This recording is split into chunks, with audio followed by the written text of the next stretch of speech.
Thank you so much for joining me today.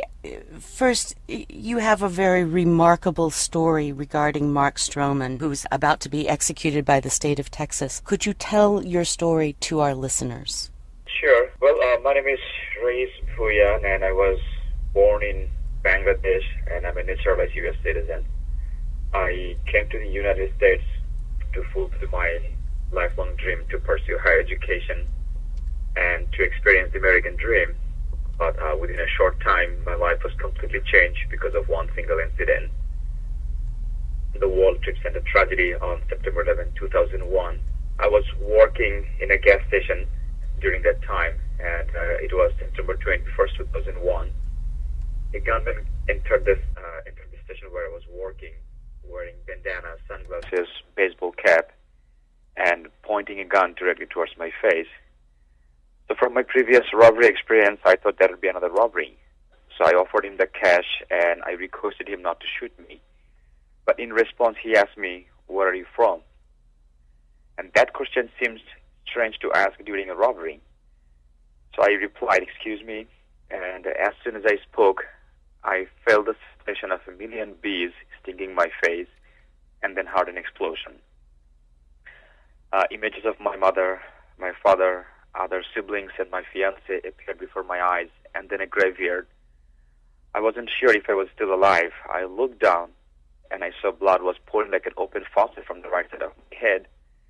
And I remember myself screaming, "Mom." And at the same time, I was thinking that maybe I'm dying today because I was shot in the head and my face. I started reciting from Holy Quran, and I was asking God that, "Give me a chance, please. I don't want to die today. Please give me a chance." And then I looked left, and I saw the gunman was still standing and looking at me. I thought if I don't pretend I'm dying, maybe he will shoot me again. So I jumped on the floor, and within a few seconds, he left. And I was thinking that maybe I'm dying today, so I have to stay positive, stay active and energetic, and keep on praying to God. And I thought if I stay inside the store, and if I pass out, nobody may see me, that there is a body or there's someone inside the store who needs help. So I grabbed the phone, and I got out of the store and ran toward the next store, which was a barber shop. I entered the store by running, and I grabbed one of them because they were trying to run away from me because they thought the killer was coming behind me.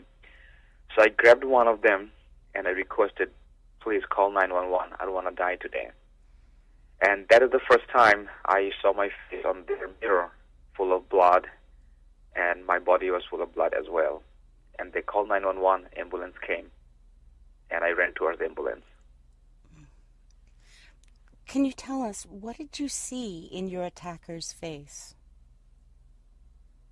Well, he was wearing bandana, sunglasses, and a baseball cap, so I really couldn't see the eyes or the entire face. But at some point, while he talked to me, the bandana came out, and I could see he had a mustache and very angry, and kind of like he was in a mission that he wanted something more than money, and I feel that he had anger in his voice.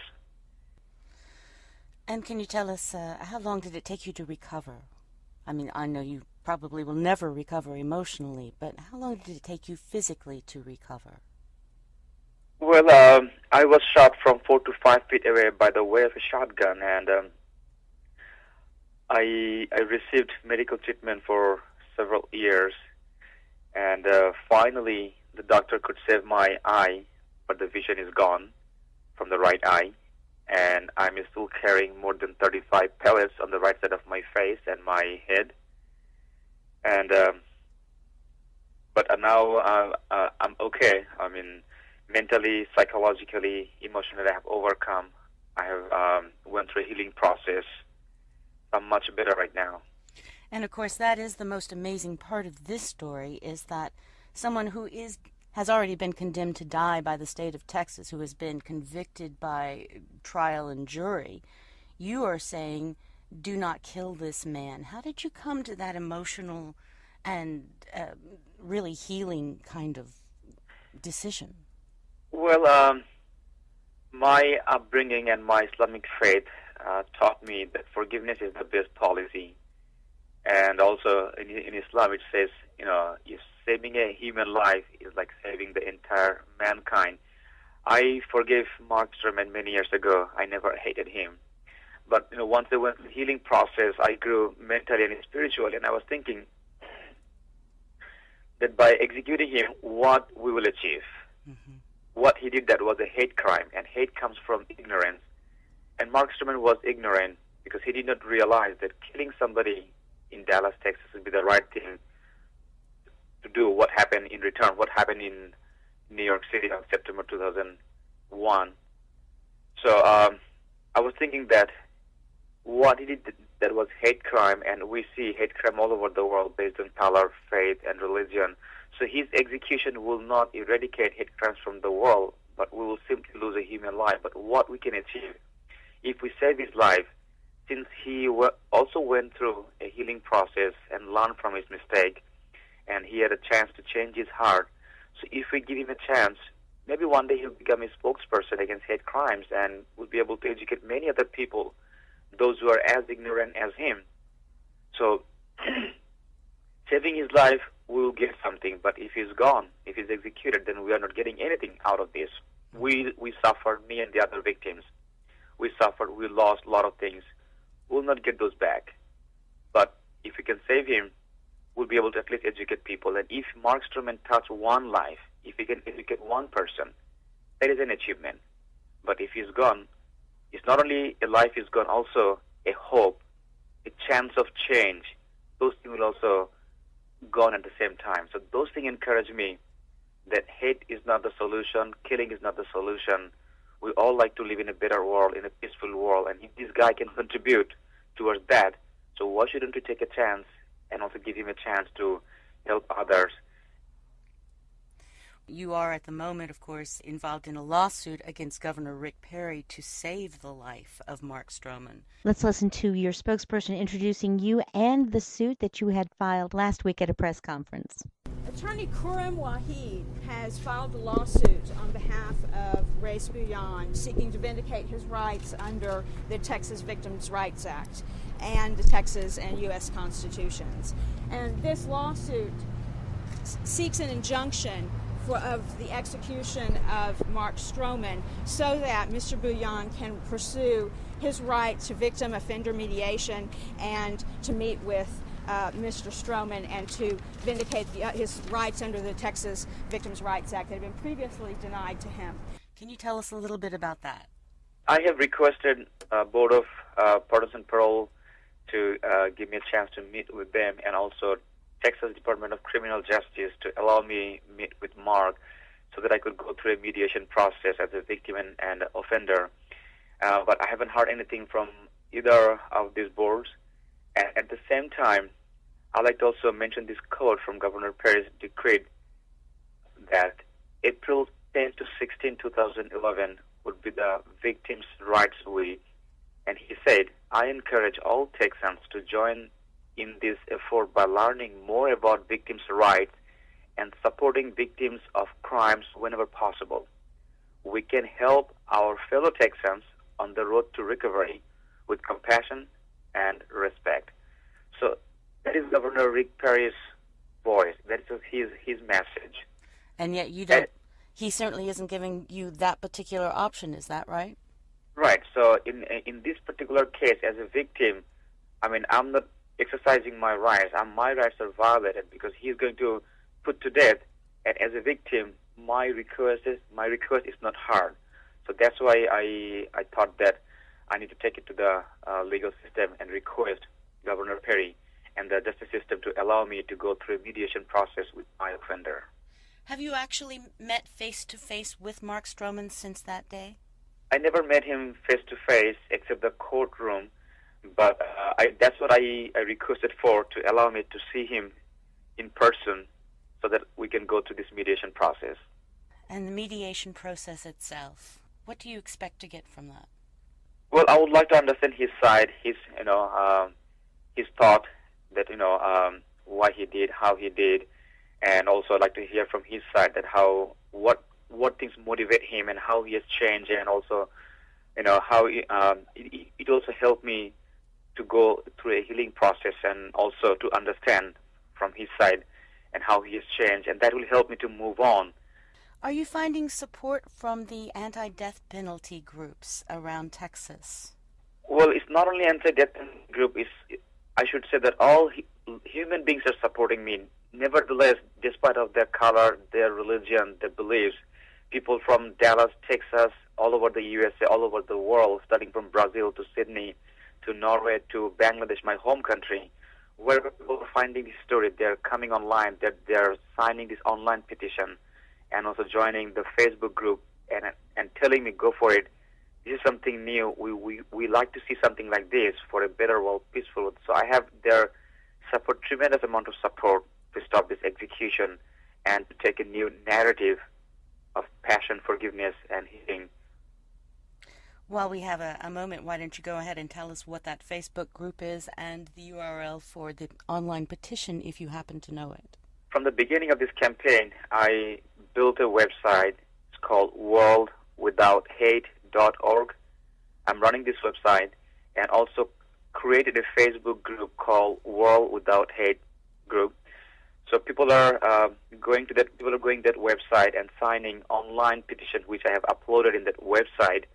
And also people are giving their feedback, their comments on the Facebook group, and I'm also updating that group on a regular basis. And again, that petition specifically is to stop the execution of Mark Stroman, which is going to happen next week. We're recording this, of course, in July the 16th on a Saturday, and next week is the scheduled execution. Is that correct? Right, that's what I did. Uploaded the petition online and requesting people to sign so that we can pass it to the Board of Pardons and Parole to lower Mark's punishment from death to life. Why do you think that life is a better sentence for this? Well, when killing is wrong, first of all, and what Mark Stroman did, that was a hate crime. And like I said before, that nowadays we see hate crimes all over the world. So his execution will not eradicate hate crimes from the world, but if he's given a chance, since he learned from his life, he made a terrible mistake. There's no doubt about that. He killed innocent people. Since he had a chance to change his heart, so let's pass this message to people outside, inside the prison, that not to follow Mark Stroman's path. Then you will end up like him, and that's not the right way to do. That's not the right way to deal with others. Yes, definitely we will have differences everywhere, all the time. But that difference should not divide us. That difference should not cause any kind of pain and suffering in anyone's life. And Mark Stroman could be a very good example to spread that message across the world that what I did, that was wrong. I did not realize killing some brown-skinned people would be the right thing. Killing some Muslims would be the right thing to do. What happened in New York City. Killing is not the solution. Hate is not the solution. Who can be better than Mark Stroman to talk about this? That's why I strongly believe, and that's why I'm running this campaign. Save this life, and let's move on. We suffered enough for the last 10 years after September 11. People are living in fear. People are living in phobia. So let's break the cycle of hate and violence. Let's start from here. Let's build a bridge between victims and victimizers so that people can take a lesson from this and they can move on in their own lives. So that's why it's very important to save this life so that people can see, yes, still we can live together, still we can move forward despite our bad experiences, through forgiveness, through passion, through tolerance. Breaking the cycle of hate and violence. That's a very powerful message. And of course, you have been working to get that out. It's quite amazing.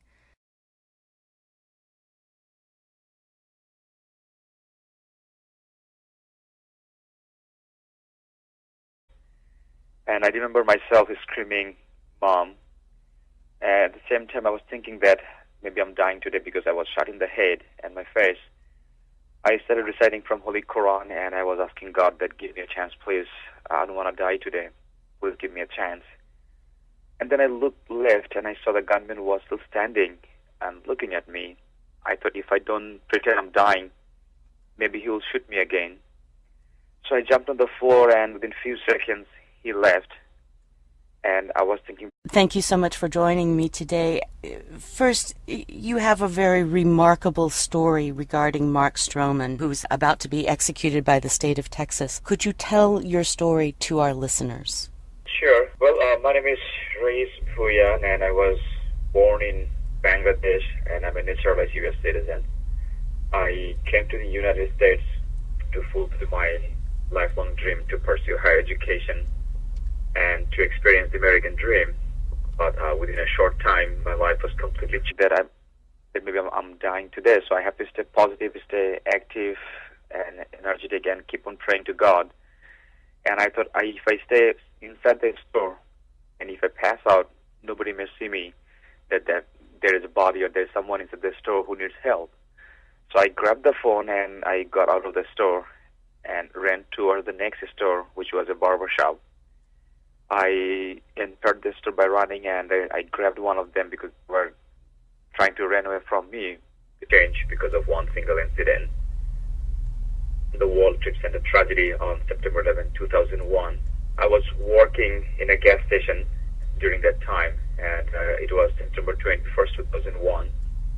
A gunman entered the station where I was working, wearing bandana, sunglasses, baseball cap, and pointing a gun directly towards my face. So from my previous robbery experience, I thought that would be another robbery. So I offered him the cash, and I requested him not to shoot me. But in response, he asked me, "Where are you from?" And that question seems strange to ask during a robbery. So I replied, "Excuse me," and as soon as I spoke, I felt the sensation of a million bees stinging my face, and then heard an explosion. Images of my mother, my father, other siblings, and my fiancé appeared before my eyes, and then a graveyard. I wasn't sure if I was still alive. I looked down, and I saw blood was pouring like an open faucet from the right side of my head.